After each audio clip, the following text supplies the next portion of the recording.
Não tô te Oi, vendo. não tá Ah, me deu, vendo? pronto. Agora sim. Sim. Oi, Olá, tudo tudo bem? bem? Tudo jóia. Que bom poder conversar contigo sobre esse tema tão importante, Veridiana. Muito obrigada pela tua disponibilidade. Eu agradeço muito, Magali. Acho que é um tema super pertinente, né? Essa questão da alimentação saudável e das questões que a gente tem envolvidas, porque se tudo fosse realmente conseguir seguir uma dieta, as coisas seriam muito mais simples, né? Então, eu vejo isso na prática clínica, eu sinto isso no meu dia a dia enquanto pessoa, nas dificuldades que eu tenho de também seguir uma dieta e também, né, ser persistente nas coisas. Então, eu te agradeço muito pelo convite, fico muito feliz. Imagina, eu vi que a gente trocou alguns materiais super bacanas. Eu já vou começar perguntando, então, vi que tu falou ali um pouquinho sobre nós, seres humanos, a gente se alimenta não só pela questão fisiológica, para poder nutrir o corpo, vai muito além disso, né, Veridiana? É isso mesmo. Eu até brinquei um pouco ali nos meus stories falando sobre aquela música, né? A gente não quer só comida, a gente quer comida, diversão e arte, né? Então, a questão da alimentação ela é complexa porque ela não fala só daquilo que o corpo precisa em termos de necessidade fisiológica, né? Porque a questão da comida, a gente sempre tem que pensar, eu como para me manter, né, vivo, mas eu como o quê? Né? Eu como com quem, né? Eu como onde, né? Então, todas essas questões, elas já nos levam para uma parte que é muito subjetiva, que é do contexto histórico, contexto cultural da pessoa, familiar, né? Então, isso tudo está relacionado. Quando a gente se alimenta não só da questão da comida para se manter vivo, mas também do sabor, né? Do cheiro, né? Do visual daquela comida.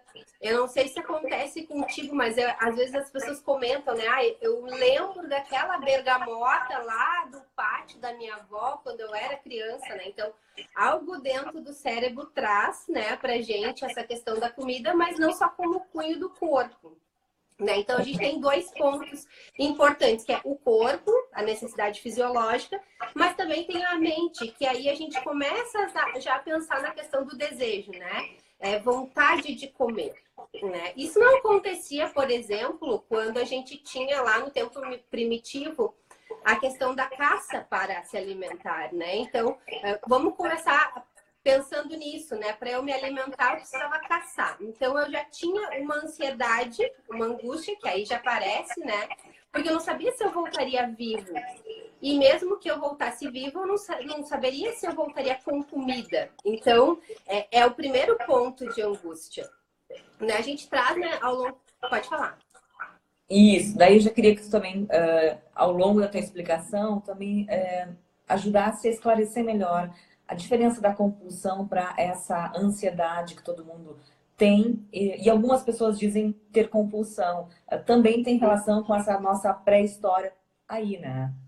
É isso aí, porque a gente, por exemplo, observando a questão da alimentação ao longo de toda a história, ela tem um ponto bacana e importante que ela está relacionada também com uma representação de poder, né? Porque nos grandes banquetes, na questão política, se reunia ao redor de uma mesa para comer. E aí a gente começa a pensar numa ansiedade e aí posteriormente numa compulsão, quando a gente olha para a primeira o indivíduo quando ele nasce, né? Porque a primeira relação dele com a alimentação é com a mãe, né? É na figura da mãe. Ou seja, eu saio para o mundo, aquilo ali me é estranho, e a primeira relação afetiva com a comida tá ali na amamentação, né? Então, a primeira angústia, ela tá ali. E aí a gente tem o que tu me pediu para responder, que é a ansiedade, ela na verdade é um sintoma de várias doenças de ordem psicológica, né? Transtorno alimentar, um transtorno de compulsão por compras, né? Então, assim, ela está presente como um sintoma. Geralmente a gente vê a ansiedade acontecendo de forma mais forte em pessoas que têm uma dificuldade de lidar com a questão do vazio, né? O que é esse vazio? O vazio é de um futuro que eu não consigo controlar, né? Porque, na verdade, o que acontece na nossa vida? Por mais que a gente possa, por exemplo, fazer um planejamento de um projeto ou de algo, sempre a gente conta com um ponto aí que é de incerteza, né? A gente não tem a certeza absoluta de nada na vida. E essas pessoas que costumam ter essa ansiedade mais forte, elas não sabem lidar com esse vazio. Então, é uma sensação de desprazer e, geralmente, a pessoa que não consegue lidar com esse futuro incerto, ela não preenche esse vazio com coragem, né? Vou me lançar com coragem. Não, ela acaba preenchendo, muitas vezes, com comida. Né? Então, aí é o primeiro ponto que a gente começa a perceber a ansiedade vindo, né? Como um sintoma de um vazio. Ela aparece muitas vezes também quando a gente se propõe a fazer algo, por exemplo, uma dieta, né? E não cumpre essa dieta. Então, eu viro um ciclo vicioso. Eu me proponho a cumprir algo que é importante para mim, a minha dieta, eu não consigo cumprir, eu abandono. A ansiedade vem com tudo para tapar esse buraco, eu como mais e aí vem mais angústia, né? Mais angústia, tristeza, ansiedade e uma série de outros elementos de cunho realmente emocional que aí atrapalham muito, né? Tudo isso. E aí a gente tem uma falta de habilidade de lidar com essas lacunas da vida, né? E aí a gente vem assim. Como isso é muito rápido, porque a ansiedade ela vem, geralmente as pessoas elas têm uma questão de serem impulsivas nesse momento. Porque elas têm medo de lidar com esses sentimentos, né? Então, o primeiro ponto é, a gente não pode ter medo do que a gente sente, tem que ter tranquilidade para enfrentar, né? Então, assim, peraí, se não é fome, se é tristeza, eu não preciso comer. Mas, em geral, as pessoas, elas atacam com um impulso, né? Então, como uma resposta emocional para algumas coisas. Elas usam a comida para aplacar os seus próprios sentimentos, né? E aí a gente tem, assim, a ansiedade como uma resposta para questões emocionais, né? Tensões emocionais, desse vazio, por exemplo. Eu tenho uma ansiedade para lidar com as perdas da vida, né? Perdas de pessoas, ou perdas de status, perdas de posições sociais, de um emprego, né? Eu vejo pessoas com ansiedade para lidar com situações cotidianas, mas desprazerosas, né? Porque a nossa vida não é só feita de prazer. Então, ela vem junto para aplacar esse vazio que eu não consigo lidar, para lidar com esses sentimentos. E aí, eu sempre procuro trazer para os pacientes e para as pessoas que eu converso que a compulsão é sempre uma compensação de algo desprazeroso. Então, eu compenso esse desprazer com algo geralmente rápida, né? Então, assim, geralmente é aí que mesmo as pessoas que não têm compulsão alimentar se confundem, porque é aí que a gente abandona a dieta, né? Quando eu tenho um ataque de comer muito, em virtude de uma ansiedade, depois que passa, eu venho com sentimento de tristeza, de decepção, de menos-valia, e é aí que eu abandono, que geralmente eu e a maioria das pessoas abandonam as dietas, porque não consegue lidar com isso. Então, bom, para eu não ter esse sentimento de derrota, eu prefiro abandonar, porque aí é mais fácil de lidar. E isso não necessariamente tem relação com o transtorno da compulsão alimentar periódica, que aí a gente já tem um outro cenário, né? Ele é um transtorno, a gente tem que partir desse pressuposto, desmistificar um pouco essa questão de que as pessoas falam de que eu tenho compulsão. Vamos lá. Para eu ter um transtorno da compulsão alimentar periódica, eu tenho que observar um ponto muito importante que esse transtorno ele vem acompanhado de um descontrole muito grande. Vou dar um exemplo, né?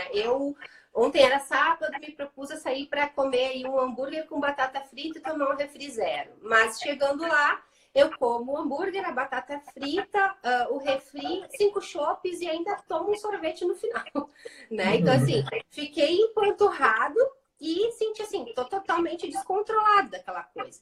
Não necessariamente isso se trata de um transtorno de compulsão alimentar, né? Por quê? O primeiro ponto a ser observado é o descontrole. Eu tenho que realmente ter uma sensação de que eu não consegui controlar aquilo.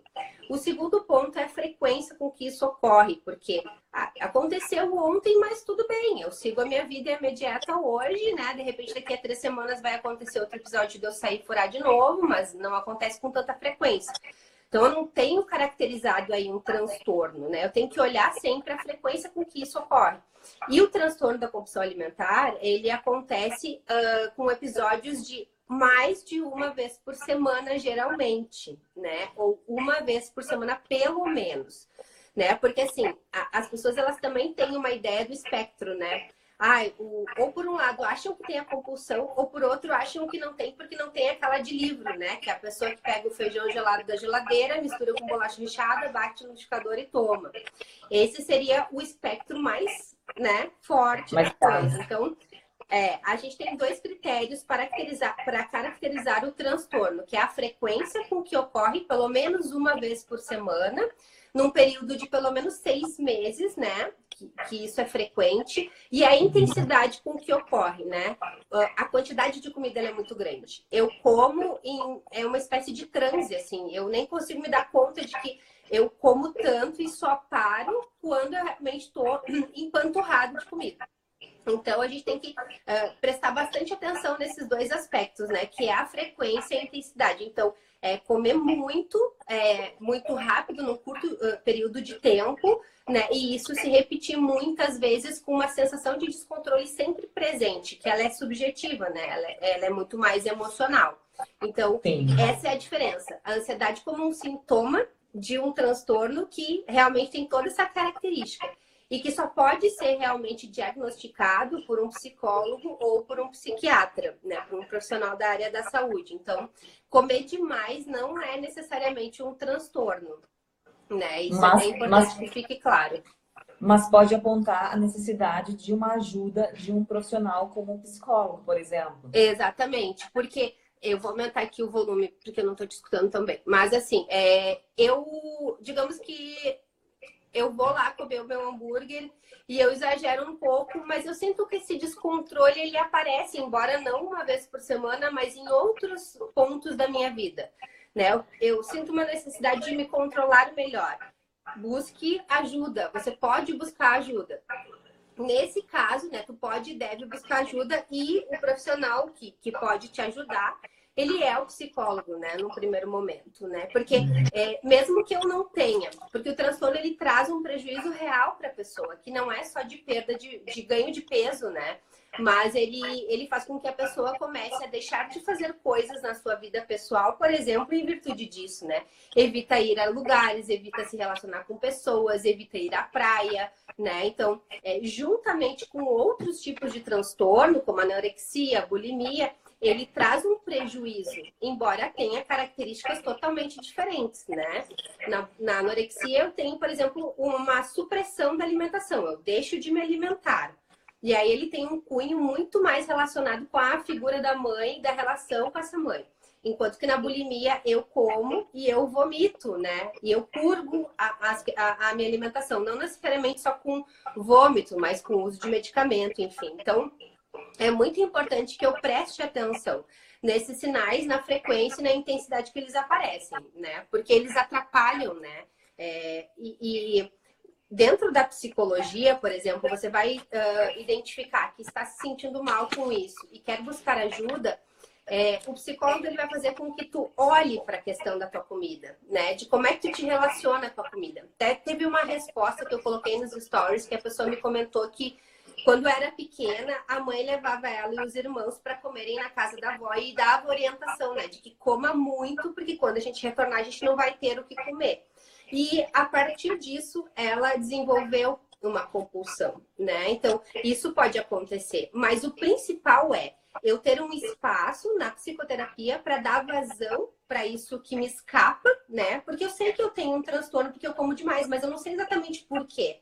Então, na terapia, eu vou dar vazão para que as coisas saiam e não retornem com a comida, porque a pessoa acaba engolindo as coisas que ela não diz, né? Então, se trata muito mais daquilo que tu não fala e que tu engole junto com a alimentação, né? Então, isso é um ponto muito importante. A relação da comida aí, ela tá realmente danificada, né? E quando que a pessoa, a partir identificando esses sintomas, esses episódios, ela deve buscar, de preferência, tanto o psicólogo quanto o psiquiatra, os dois? Como é que ela vai decidir onde que ela vai primeiro, por exemplo, Veridiana? Eu sempre penso da seguinte forma. eu identifiquei que eu tenho algo que não me cai bem. A gente sempre sabe, né? No fundo, a gente sempre sabe. E aí, eu sempre peço para que a pessoa preste atenção em algumas questões, né? Que sentimentos vêm acompanhados desses episódios, né? É tristeza, solidão, isolamento, é uma questão de maturidade, de incapacidade de lidar com as coisas. Aí entra as pessoas, por exemplo, que regulam as suas emoções com comida, né? Eu como quando eu tô feliz, eu como quando eu tô triste, eu como, né? Então, assim, primeiro ponto, eu não consigo, por exemplo, identificar que eu tô triste e eu não preciso comer, porque não é fome. Então, esse é o primeiro ponto. Aceitar essas emoções e saber que você tem um problema e precisa tratar com isso. Eu indicaria sempre que se buscasse um psicólogo como primeiro passo, porque esse psicólogo, se ele tiver uma atenção especial no seu paciente, ele vai saber se ele precisa de um encaminhamento para um psiquiatra, porque às vezes as pessoas estão realmente muito debilitadas e para começar, por exemplo, um processo de mudança, precisam de uma ajuda de medicamento, né? Então, ele vai conseguir fazer essa avaliação e vai ter que ser um trabalho realmente multidisciplinar, né? Porque tu vai ter que tratar muitas vezes com remédio, né, do psiquiatra e muitas vezes entrando com um nutricionista por causa da dieta, quando a pessoa já não tem essa dieta, né? Então, é mais ou menos por aí. Com relação Pode falar, te interrompi. Com relação a esse último sentimento, né, que é o da incapacidade que surge muitas vezes no transtorno e também nas pessoas que não têm o transtorno, mas que não conseguem seguir a dieta, eu acho importante comentar que fazer uma dieta realmente não é uma tarefa fácil, né? Perder peso não é algo que é natural para o nosso organismo. Então, ele vai lutar contra isso, né? Você vai precisar fazer uma série de ajustes, lidar com esse desconforto, lidar com essas questões de recompensas imediatas, porque hoje todo mundo está muito movido às recompensas imediatas, né? Movido àquela questão de que eu faço alguma coisa se eu tiver uma recompensa logo em seguida. Se for algo que eu não tenha nenhuma recompensa imediata, geralmente a gente fala que eu acabo procrastinando, né? Eu acabo empurrando com a barriga as coisas. É uma cultura que também nos empurra para que a gente queira sempre achar o conforto e fugir do que nos faça ter um esforço de empurrar contra as coisas que a gente não quer fazer. Então, a gente também está muito inserido nisso. Exatamente, porque, veja bem, para fazer uma dieta, para cumprir uma dieta, por mais ambientado que tu esteja, tu vai ter que lidar com o desconforto. Porque realmente a vida ela não é feita de situações somente prazerosas. E aí entra um ponto que eu sempre trago a responsabilidade pra gente, que é a questão da maturidade, né? Porque ninguém vai fazer dieta por nós, né? Ninguém vai cozinhar as porções por nós. Então, é importante que a gente saiba que a gente quer um bem maior, a gente vai ter que pagar um preço para isso, né? Porque também aí entra outra coisa, que é outro ciclo, né? Quando eu abro mão, e aí prestem atenção nisso, eu até anotei aqui e vou ler para vocês. Quando a gente abre mão de lutar por aquilo que a gente tanto quer, por aquilo que está dentro realmente do nosso peito, isso gera uma angústia maior que aí reinicia o ciclo, né? Angústia, eu tapo o buraco com comida e tudo começa novamente, né?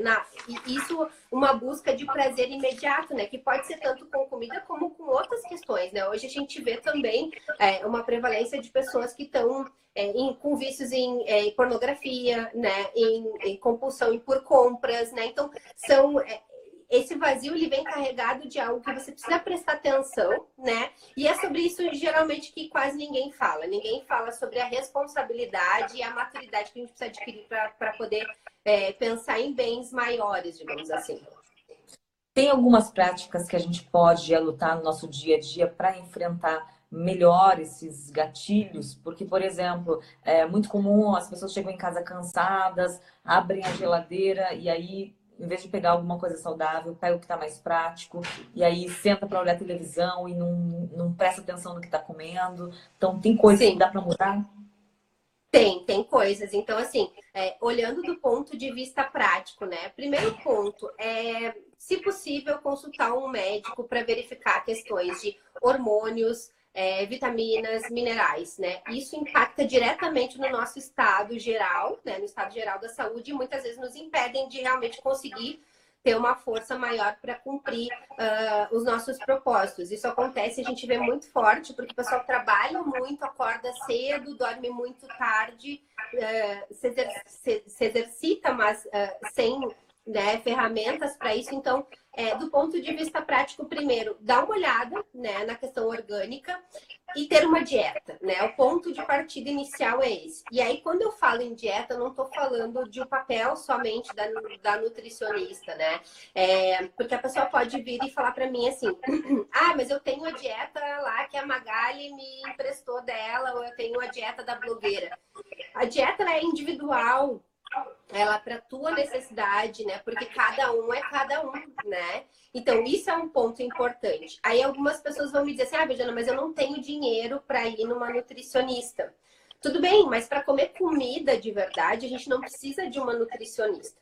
E no fundo, a gente sabe aquilo que não faz bem e que faz com que a gente engorde, né? Então, assim, eu posso fazer trocas inteligentes, por exemplo, trocar um chocolate ao leite por um chocolate, sei lá, 70%, 80% cacau, né? Então, assim, trocas inteligentes, a gente sabe fazer isso, não precisa de nutricionista para fazer. Mas o ponto pior aqui, que mora a maior dificuldade de todos nós, é a questão daquela pessoa que tem o papel na mão, que tem a dieta na mão, mas não consegue cumprir, né? Porque aí é que entram as questões emocionais e as questões de cunho psicológico, né? E aqui entra a figura do psicólogo. Porque o que acontece, né? Se tudo fosse simplesmente pegar o papel da dieta, arrumar tudo e fazer, seria todo mundo magro, né? E a gente simplesmente, tu tá com o papel na mão, tu tá com tudo pronto, mas tu não consegue cumprir. Então, eu sempre indico, sim, procurar um psicólogo, né? Até, acho que isso me escapou, talvez, mas o tempo de tratamento, por exemplo, de um transtorno da compulsão alimentar, ele varia num período aí de 10 meses a mais ou menos um ano. Então, ele não é um período tão longo para um transtorno tão importante, assim, que pode fazer com que a pessoa se reerga muito fácil. E se você não tem o transtorno, então a psicoterapia pode te ajudar nessas questões, né? De trazer para fora as emoções e não, né, engoli-las com a comida, digamos assim. Então, assim, eu sempre indico, e aí eu vou fazer e vou trazer para vocês, vou deixar salvo ali nos destaques e vou passar para a Magali também, um diário alimentar, né? Então, o que seria esse diário alimentar? Porque muitas vezes a gente pensa, não, mas eu cumpro a minha dieta, eu faço tudo certinho e não emagreço, né? Só que assim, ó, a gente não presta atenção de que forma a gente está fazendo as refeições, o que a gente efetivamente está comendo, a gente não presta atenção nas balinhas que estão escapando, né? A gente não presta atenção naquela bolachinha que vem junto com o café depois do almoço, ou quando a gente vai tomar um chazinho de noite antes de dormir, come mais 5 bolachinhas, né? Aquele chiclezinho com açúcar, né? Que a gente masca ao longo do dia, né? Então, aquele cafezinho do escritório, da técnica, que tá carregado de açúcar, a gente não contabiliza isso. Então, o que o diário alimentar, que eu vou disponibilizar para todo mundo, ele nos ajuda, né? Ele tem ali, vai descrever tudo, absolutamente tudo o que tu vai comer. E isso, gente, não é um compromisso com o teu psicólogo, ou comigo, ou com a Magali. É um compromisso contigo mesmo, de ser honesta e ver onde é que tá o buraco, né? Onde é que tá o problema.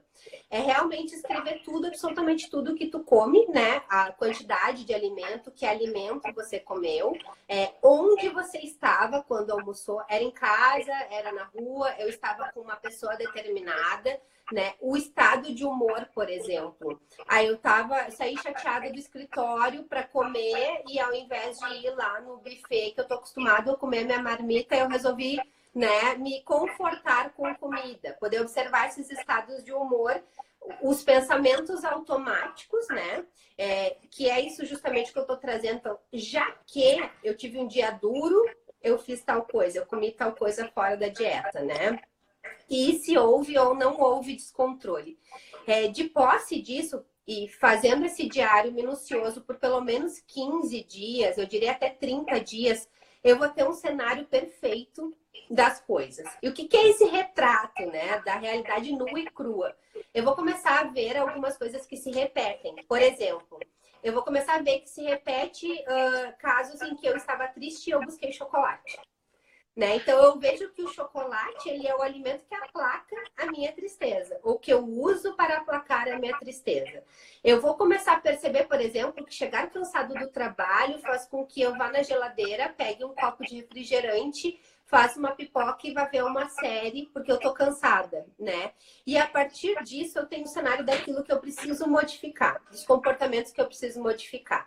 Aí eu cheguei do trabalho, meu costume é, isso vira um hábito, né? Quando a gente repete, né? Vira um hábito e a partir disso tu vai ter que atuar em cima dele para que se mude esse hábito. Então, se eu chego do trabalho cansado, vou à geladeira, estou acostumada a fazer isso, o que eu vou fazer? Eu vou chegar do trabalho, eu vou deixar ali preparado um lanche que está no meu plano alimentar e eu vou sentar à mesa para fazer esse lanche, porque aquilo ali vai fazer com que o meu cérebro entenda que aquele momento é um momento de alimentação, porque as pessoas acabam não fazendo isso. Ou então eu vou parar e vou, bom, primeiro eu vou no banheiro, eu vou lavar o rosto, eu vou quebrar esse ciclo de chegar e ir direto à geladeira.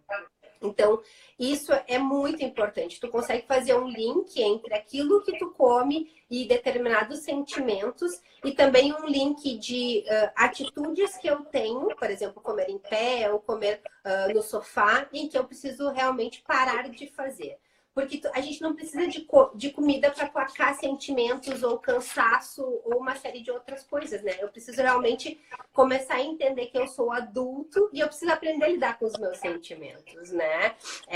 Tu começa evitando as situações e mudando esses comportamentos ruins. E isso já vai fazer com que, por exemplo, uma pessoa que tenha compulsão alimentar uma vez por semana, ele comece a espaçar para uma vez a cada 2 semanas, né? E com ajuda uma vez a cada 15 dias.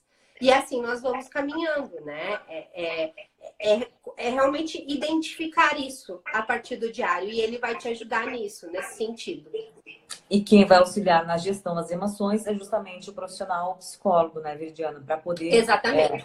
já se mapeou, já se identificou quais são os gatilhos, quais são os momentos, e aí entra a ajuda profissional para poder tentar resolver. E eu, particularmente, achei que foi é um período muito curto, assim, tu falaste que de 6 meses a 10 meses, achei um período super curto. Eu já imaginei que fosse alguma coisa de 2 anos.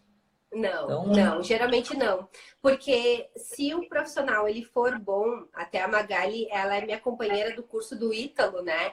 Então lá a gente desmistificou um pouco essa questão de a linha que eu sigo, né? Eu entendo que a linha cognitivo-comportamental ela é ótima para tratar o transtorno de ansiedade e compulsão alimentar, mas se o profissional for um profissional que tiver atenção no paciente, ele vai usar as ferramentas, né, que ele tem disponíveis, independente da linha, né, para aquele paciente, de forma individual. Então, é mais ou menos isso. Uma outra pergunta, a gente vê hoje um número muito grande de crianças já com sobrepeso, com obesidade. Transtorno de compulsão também se manifesta em crianças? É comum? Pode ocorrer? É comum. É comum, é comum. É comum porque a gente não vê hoje, as pessoas elas não gostam muito de tratar sobre isso, né? Elas gostam de falar da fome no mundo, mas elas não gostam de falar da obesidade, né? Que assola, né? E tudo que vem junto, né? Todas as doenças associadas. Então, hoje, a obesidade, ela mata muito mais, né? Do que outros tipos de doenças, né? Então, e cada vez mais as crianças são acometidas porque elas recebem, né? A criança aprende como? Através do exemplo. Então, em casa, elas têm essa questão de ver a alimentação errada dos pais e muitas vezes, cada vez maior, a questão do descontrole emocional. E isso vai se repetindo, porque a criança ela precisa de uma ajuda ainda maior do que um adulto para lidar com os seus próprios sentimentos, né? Então, isso vai aparecer com certeza. Por isso a importância dos pais também estarem atentos a isso. Não achar que é uma Exatamente. birra da criança ou que é Sim. malcriação. Não, de forma nenhuma, de forma nenhuma. A atenção dos pais, até porque eu sempre trago, a responsabilidade do seu filho é sua, não é dele. Ele não vai conseguir sozinho, né? Ele não vai no supermercado com o próprio cartão de crédito comprar as guloseimas, né? É alguém que dá. Então é importante trazer sempre a questão da maturidade em jogo. Eu vi que tem uma pergunta aqui, lá atrás o pessoal perguntou sobre, aqui achei, a Sara perguntou, a pessoa que se recompensa com determinadas comidas se está muito estressada ou cansada, decide comprar um hambúrguer, por exemplo. Pode ser. Ela quer saber se a pessoa vai lá, está cansada, compra alguma coisa para comer, se pode ser considerado um transtorno. Depende, né? Só se obedecer àqueles critérios de frequência, né? E intensidade. Um hambúrguer provavelmente não é um transtorno. É só um hábito ruim que, através do diário, eu vou identificar e vou conseguir tirar esse gatilho, né? De que eu tinha, de que é o costume de que com cansaço eu me recompenso com comida. Tem alguns outros pontos importantes que eu acho bacana. Eu não sei como é que a gente tá de tempo, mas aí tu vai me dando um Tá. alô, Magali. Mas assim, outros hábitos que a gente pode controlar mesmo sozinhos, né? Que levam a um comer exagerado. Por exemplo, comer de pé, né? Eu já falei para vocês, chegar em casa, abrir a geladeira, geralmente a gente come uma grande quantidade de comida sem nem se dar conta. E meia hora depois a gente já tá morrendo de fome. Por quê? Porque o cérebro não conseguiu processar aquilo como um alimento. Então, mesmo que na tua dieta tenham 3 castanhas, senta na mesa e faz aquele ritual para que teu cérebro possa entender que aquele momento foi um momento de alimentação. Né? Junto com isso, eu percebo a questão de organização como outro ponto fundamental de ser falado, porque se eu tiver a minha dieta, o meu plano alimentar, e eu me dedicar a pegar um turno aí da semana, cozinhar, pesar as minhas marmitas, se for o caso, né? Se tu faz uma alimentação low carb, não é necessário pesar, mas ter na geladeira os alimentos para a tua dieta vai ser muito mais fácil de tu lidar com aqueles impulsos de ligar e pedir uma pizza, né? Se tu tiver ali a tua porção já pronta, do que quem tá desorganizado. Então, a desorganização acaba fazendo com que também a gente escape muito. E aí, as pessoas geralmente, nesses momentos, elas dão as desculpas, né, dos imaturos, né? Ah, mas não tem ninguém que faça para mim, ou eu não tenho dinheiro para comprar das marmitas. Sinto muito, né? Pessoas maduras lidam com seus problemas e realmente, se a gente quer bens maiores, se a gente quer chegar, a gente vai ter que pagar o preço por isso. E realmente dá trabalho, não tem atalho, mas é preciso fazer para ter a recompensa, né? Hoje em dia a gente sempre quer dar um jeitinho, mas nesse caso não tem jeitinho, ninguém vai fazer por ti. Outro ponto que eu trago à conversa é sempre aquela coisa mágica da segunda-feira, né? A segunda-feira ela vem carregada de um pensamento místico, né? Como se fosse uma simpatia de que se eu começo a dieta na segunda-feira, daí vai, né? Então, eu já aproveito na sexta e começo a comer que nem uma desesperada para o final de semana todo e deixo lá para segunda-feira pensar. Exatamente, as despedidas. Então esse é um pensamento mágico, né? Infantil e fatalista, porque, veja bem, eu posso começar na próxima refeição. Ah, Veridiana, mas eu comi carreteiro no almoço, eu comi croissant de manhã. Para, né? Um carro, ele tem a parte da frente, né? O painel maior para que você olhe para frente e não fique olhando pelo retrovisor pelo que você fez errado. Então, não adianta ficar lamentando aquilo que tu não fez correto. É dali para frente. E esse pensamento fatalista, ele traz um outro ponto que aparece tanto no transtorno de compulsão alimentar quanto na dificuldade, na ansiedade normal, do comer emocional, que é as distorções cognitivas. Então, eu vou dar um exemplo, né? Eu vou numa festinha infantil na sexta-feira. Então, hoje eu vou me alimentar antes, porque eu sei que lá vai ter um monte de tentações. Daí eu como em casa. Chegando lá, tem um cachorrinho quente que eu queria comer. Então, eu como o cachorro quente. Daí eu fico com aquele pensamento, né? Já que eu comi o cachorro quente, então eu vou comer o bolo. Já que eu comi o bolo, eu vou comer mais 3 docinhos. Daí, como eu já caguei tudo, né? Desculpa o palavreado, mas é por aí. Eu vou no rodízio de pizza à noite.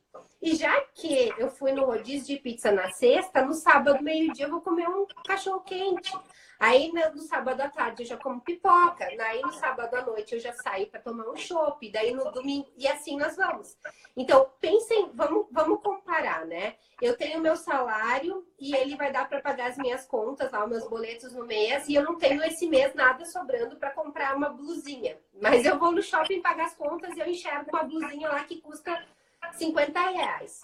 Eu entro na loja, eu olho, eu gosto da blusinha e aí eu compro a blusinha. Não estava no meu orçamento, mas eu comprei. O que a gente faz geralmente? Eu boto a blusinha na sacola, vou embora, fico com aquele arrependimentozinho, né, de que não deveria ter comprado, mas sigo a vida. Eu não vou pegar e falar para a vendedora, baixa toda a coleção de verão aí, que agora eu vou gastar R$50 mil, explodir meu cartão, né? E o Já mesmo que comprei a pensamento... blusinha, vou comprar a loja toda agora. Não é assim. Exatamente. E esse é o mesmo pensamento que a gente tem com comida e não se dá conta. Então, já que eu comi o cachorro-quente, eu vou comer todo o final de semana, né? Então, assim, tu não faz isso com teu cartão de crédito. Tu lida com as coisas, né? Ah, eu me acordei hoje no domingo de sol com vontade de ir para as Bahamas, mas eu não tenho limite no meu cartão e nem tempo. Então, o que eu vou fazer? Eu vou lidar com isso, né? Eu tenho vontade, mas não tenho condição.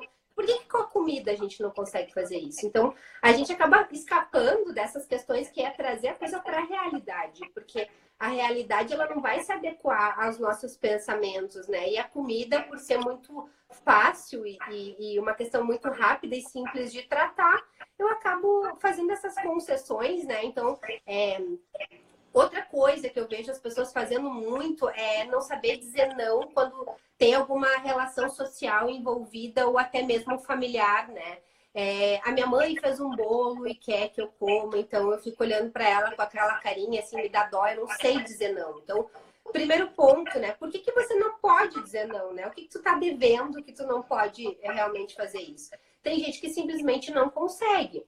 E aí o que eu indico é, se você não consegue, primeiro, teu desejo e aquilo que tu tem de bem a ser alcançado, ele não tá tão claro. Senta e escreve. E escreve junto uma série de desculpas que tu pode utilizar. Se para ti é muito ruim dizer simplesmente não, como um adulto, então lá escreve uma série de desculpas. Ah, não posso porque amanhã eu vou fazer o exame e eu já estou de jejum. Ou então, eu não posso porque eu estou tomando um remédio, eu fico com gastrite se eu comer isso. Então, dá um jeito. A gente sempre dá um jeito quando a gente quer fazer as coisas. E quando é sogra, diz que é intolerante, que não come glúten, que não come Isso, lactose, exatamente. inventa um negócio. É isso aí, é isso aí. Então, eu acho que de forma geral é mais ou menos isso, assim, de dicas mais práticas, assim, né? Então, isso está muito relacionado com a questão da vontade, né? Do domínio de si. Então, E superar essas limitações também acaba nos deixando, no médio e longo prazo, também mais fortes para outras questões da nossa vida, né, Veridiana? Sim. Isso é um ponto que geralmente ninguém fala, né? Porque ele é realmente bem desconfortável e algumas pessoas não têm conhecimento disso.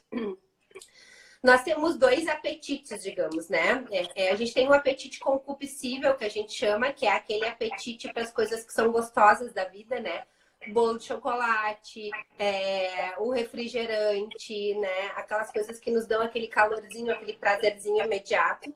E a gente tem um apetite irascível, que é aquele para bens maiores, né? Que estão mais relacionados com coisas que são aquelas que fazem com que a gente tenha que reverter o suor mesmo da testa.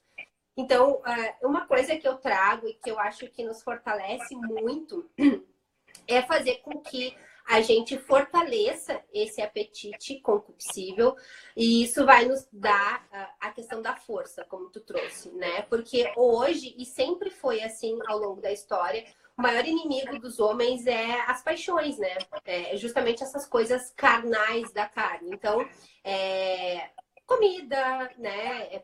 Prazer, essas questões todas que a gente cada vez menos tem tido força para dizer não. Então, o que eu trago, né? A pessoa que consegue lidar com isso, fortalecer esse apetite para os bens maiores, ela vai desenvolvendo uma força que nem ela mesma sabe que ela tem, né? E isso é um ponto-chave aí, um ponto central, como diz o Quintan, né? Para a questão, porque quando eu consigo, por exemplo, dizer não para o bolo de chocolate em prol de um dever que eu me comprometi comigo mesma, isso vai me dando uma força para todas as outras questões da vida, né? Então, eu tô alinhada com aquilo que eu me comprometi, com as coisas do meu coração, como eu falei anteriormente, né? Então, isso aí vai me dar uma coisa que eu chamo de domínio de si. Quando eu cedo para o bolo de chocolate, é ele que está me dominando e não eu que domino a minha vontade, né? A gente tem aí as três questões, né? O emocional, a vontade e a inteligência. Cada vez mais a inteligência tem ficado distante da gente e a gente tem cedido às paixões e ao emocional e às vontades. Eu trago um exercício muito bacana aqui para vocês, que eu peço que realmente vocês se esforcem para fazer, que peguem três questões. Eu trouxe 3 exemplos aqui, que são ações que vão dar um pouquinho mais de trabalho para vocês, mas que deixam a gente desconfortável. Vamos pegar aí 3 coisas, né? tirar o docinho ou a bolachinha lá depois do almoço, ou o bombonzinho, tomar um café sem açúcar e fazer um jejum. E aí aqui eu não tô falando de jejum estético, e sim aquele jejum de passar fome para mortificar as paixões mesmo. Então vamos começar nessa semana escolhendo um deles. Então vou escolher o jejum. Escolho fazer 1 hora de jejum por dia. E o que é essa 1 hora de jejum que eu falo? É 1 hora passando fome, deixando aquilo incomodar. Na próxima semana eu vou tirar o açúcar do meu café. E aí vou ficar aquela semana realmente lutando contra essa questão da paixão, da vontade de ceder. Ao longo e ao final da terceira semana, tu ganha uma força que a gente não acredita que tem. Eu vi a Camila falando aqui, deixar a barriguinha doer, né? Deixar a barriguinha doer por pelo menos 1 hora para que a gente possa ir se acostumando com isso. Aquela pessoa que, por exemplo, está estudando para um concurso, tirar as costas da cadeira e lidar com esse desconforto. Isso vai fazendo com que a gente fique mais forte. E por outro lado, a gente poder parar de desejar coisas que a gente não pode ter. E aí, algumas pessoas vão ficar muito bravas comigo, né? Porque a gente cresceu, principalmente pessoas da nossa idade, com aquela ideia da Xuxa, né? Tudo que eu quiser, o cara lá de cima vai me dar, né? Me dá coragem, me dá tudo, enfim. Ou a força de vontade que move, né? Enfim, isso é balela, né? Por quê? Porque isso depende de suor, isso depende de verter o sangue mesmo, né? E eu tenho que entender que se o meu sonho é ter o corpo da Gisele Bündchen ou o corpo forte da Graciane Barbosa, digamos assim, primeiro eu tenho que ver qual é a minha circunstância concreta, onde é que eu tô, né? Bom, eu quero ser igual a Gisele, mas eu ainda tenho 30 quilos para perder para chegar no meu IMC ideal ali. E depois eu começar a pensar em chegar na magreza da Gisele ou na força da Graciane. Eu vou dar um exemplo fora de dieta, né? O meu sonho é ter um Porsche, mas eu tô pagando as 36 parcelas do meu Fusca. Então, quem sabe a gente termina de pagar primeiro as 36 parcelas do Fusca e se dedica dentro do que a gente tem hoje nas mãos, para depois pensar no próximo, né? No próximo passo. Ou até verificar que aquele desejo ele não vai caber na nossa realidade. Exatamente. Ou a gente querer ser, que até o próprio Ítalo fala muito, eu quero ser um campeão de natação, sei lá, e aí a pessoa tem 46 anos, é difícil isso ocorrer. Então, aceitar a realidade como ela é, com as suas limitações. Quando a gente começa a criar esses sonhos, assim, que são muito descabidos do que é a nossa realidade, ou muito distantes, cada vez mais a gente começa a pegar coisas, né? A ansiedade propriamente dita, ou coisas do cunho até... Tem gente que usa livros, ou começa a assistir muita coisa, ou começa a tentar aprender muita coisa, achando que isso vai suprir aquela lacuna. E muitas vezes o que a pessoa precisa é sentar e entender, né? Aonde eu quero chegar e aonde eu posso chegar. Fazer uma avaliação realmente sincera da realidade. Se dedicar a fazer o que se propõe com pequenos passos, né? Virginia, mas tu tá falando que é para fazer 1 hora de jejum, mas tem lá a pessoa que faz não sei quanto. Calma, né? Faça bem feito a primeira hora, depois tire o açúcar do café. Isso não vai te emagrecer, mas vai te trazer uma força que vai fazer com que tu consiga seguir a tua dieta, né? Então, a ideia é essa, assim, é se fortalecer, tirar as paixões da frente, essa questão de realmente estar dedicado só para o prazer imediato, é poder sofrer um pouquinho, não no sentido de ser masoquista, mas no sentido realmente de lidar com essas questões que é do prazer imediato e de não querer mais lutar pelos bens maiores, né? Então, é isso que faz com que a gente realmente foque no que a gente tem para fazer. É sabendo a realidade, né? Não distorcendo a realidade, com coisas que são muito fora do que a gente tem na mão, né? Para fazer. Aí a gente fica sonhando com a dieta do tal médico, né? A gente fica sonhando... Ou então a gente faz aquelas coisas malucas de passar fome. O Dr. Souto até comenta sobre isso, né? A fome é o cemitério de todas as dietas. Então, uma dieta, ela não pode ser da blogueira, porque tu não pode passar fome, tem que ser um estilo de vida, né? Então, tu vai buscar uma alternativa para um chocolate, tu vai fazendo pequenas mudanças, né? E com consistência, né? Dentro da tua circunstância. Eu entendo que isso é o que faz com que a gente avance mais rápido e melhor, né? Faz com que a gente caia menos, digamos assim.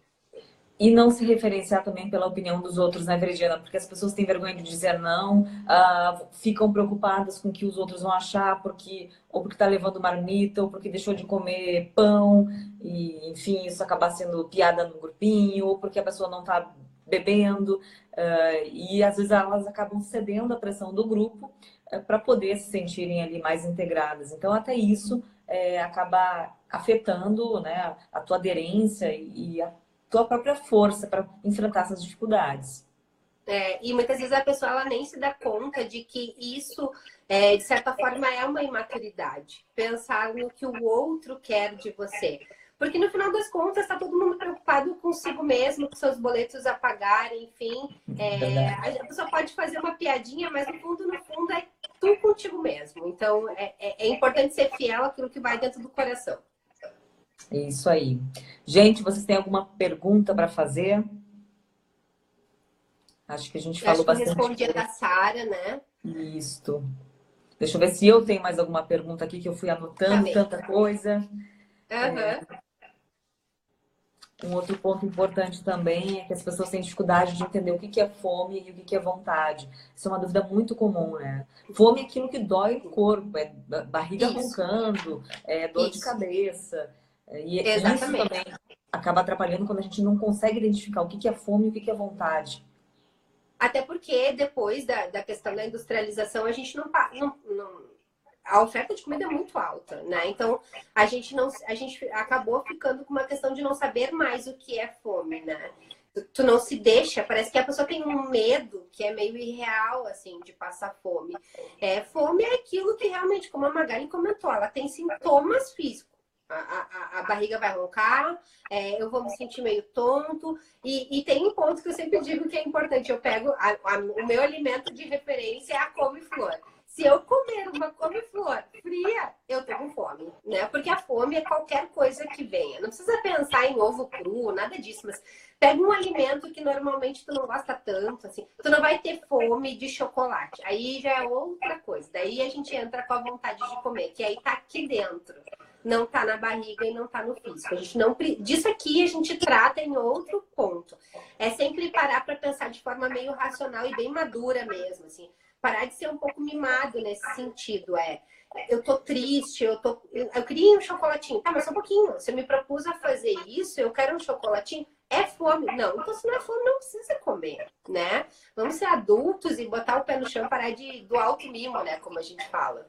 Exatamente. O almo-mimo acaba sendo um grande sabotador, assim, não só da dieta, mas de outras questões da nossa própria vida, né? Porque a gente não quer lidar com desconforto, a gente quer estar sempre numa situação de bem-estar, e a vida não é assim, infelizmente. A gente busca muita coisa. A gente busca muita fórmula mágica, né? É a cinta modeladora, essas questões meio místicas, assim, né? O que dá certo é o básico. É a dieta bem feita e a constância ali no exercício, no treino. Falando nisso, até eu também vou disponibilizar junto com o Diário Alimentar uma planilhazinha ali de monitoramento de hábitos. Então, tu pode colocar ali para te poder ter uma ideia, por exemplo, de quantas vezes você foi à academia, né? Bom, eu me propus, e tem uma outra coisa que as pessoas fazem também, né? Eu tenho que ir 6 dias por semana. Já começa já rachando. Botando lá em cima. Vai dar caca, porque a gente vai errar. Isso é uma outra coisa que a gente tem que ter em mente. Não vai ser 100%. Não adianta. Não funciona dessa forma. Então, começa se propondo. Eu vou ir 3 vezes por semana. Quando tu te sentir confortável, aumenta para 4 vezes, né? Até que isso se torne realmente um hábito. Então, monitore isso. Coloque no papel. Porque muitas vezes é aquilo que a gente não coloca ali no papel escrito, né? O que a gente não sabe, a gente não redime, né? Então, é importante que a gente tenha consciência disso também. A Fernanda pergunta aqui, se a ansiedade gera transtorno, tratando a ansiedade, me livro do transtorno? A ansiedade tem cura? Nunca mais terei transtornos? Acho que a gente já respondeu antes, mas a gente pode revisitar aqui para ela. Na verdade, a ansiedade, ela é um sintoma de vários tipos de transtorno. E não existe uma cura definitiva para a ansiedade, porque como a vida do ser humano ela é cíclica, vão se apresentar outras questões ao longo da vida que vão fazer com que a tua ansiedade volte. O que tu deve fazer é se fortalecer, e aí, nesse sentido, uma psicoterapia ajuda para que tu aprenda a lidar com essa ansiedade que vai aparecer inevitavelmente ao longo da vida. O transtorno, sim, o transtorno você vai fazer um tratamento e geralmente a pessoa sai bem fortalecida, não que ela não possa vir a ter novamente, isso não existe uma garantia infinita de cura, né? É algo que a gente sempre precisa se monitorar, né? Porque, por exemplo, eu posso ter uma perda grave ao longo da minha vida que faz com que eu me desestruture de forma muito fora da curva. E é nesses pontos que realmente a gente tem que ter um cuidado maior. Qual é a linha da psicologia que trata esses transtornos? Veridiana Adler, seria isso? Não, na verdade a gente tem aí o tratamento dos transtornos de uma forma geral em praticamente todas as linhas, né? O que eu penso sempre é em qual estágio da vida a pessoa tá, quais são os apetites, quais são as coisas que faltam para cada pessoa. Então, por exemplo, uma pessoa que ela tá muito preocupada, como tu falasse, né, com a opinião dos outros, né, com aquilo que os outros, talvez a pessoa numa psicanálise vai tratar algumas questões, vai chegar a um ponto que isso não vai ser mais efetivo, eu vou passar para uma próxima etapa, porque a gente vai aumentando, né, digamos assim, os degraus, a gente vai amadurecendo e ainda assim vai sendo necessário outros tipos de abordagem, né, dependendo do momento de vida e do amadurecimento da pessoa. Perfeito. Mais alguma pergunta, pessoal? Eu acho que era isso, né, Veridiana? Mais alguma coisa que eu acho importante acrescentar? Eu acho que ficou super completo, assim, né? Se vocês tiverem dúvidas, também podem me chamar aqui no direct do Instagram. Tem um link ali na minha bio também que vai direto para o WhatsApp, então a gente pode conversar também se precisarem de alguma coisa. Eu vou disponibilizar o diário. Inclusive, você faz atendimentos online. É importante ressaltar isso, eu faço né, atendimentos. Isso, eu faço atendimento online. Tem um destaque chamado Psicoterapia Online, onde está explicadinho bem como é que funciona. Hoje em dia isso é uma coisa que entrou como um alívio muito grande, porque eu não preciso estar frente a frente e a efetividade do tratamento ela é a mesma, né? Porque você vai usar as mesmas técnicas, vai depender realmente da responsabilidade do paciente em se comprometer com isso. Então hoje eu faço atendimento online. As pessoas podem me chamar ali para saber como é que funciona através do link da bio. E aí nós vamos falando, né? Se vocês tiverem alguma dúvida ou quiserem que a gente traga algum outro tipo de assunto, também estou à disposição. Joia, perfeito. Muito bacana. Veridiana, muito obrigada pelo teu tempo, tua disponibilidade. E eu acho que ficou eu que agradeço. Agora eu vou tentar eu descobrir como é que eu agradeço, faço para salvar essa live, que eu tô desesperada. Antes de fechar, acho que vai aparecer para te salvar, mas vamos orar para que a live fique salva. Magali, muito obrigada pelo convite, foi imensamente recompensador para mim falar sobre isso. Eu gosto muito de trazer o tema a assuntos que realmente vão ajudar as pessoas na prática, e eu sempre costumo sair um pouco do ponto de vista de divagação e trazer para o ponto de vista prático daquilo que a pessoa já pode começar a fazer depois que fechar a live aqui. Né, já pode começar a sentar lá e escrever sobre aquilo que quer mudar, que quer fazer, porque é só através de realmente comprometimento com isso que a gente consegue mudar. Né? Não é projeto verão, é projeto de vida mesmo. Exatamente. Projeto de saúde, muito mais do que isso projeto aí. estético. Também é importante, mas a saúde acima de tudo. Perfeito. Obrigada, Veridiana. Obrigada.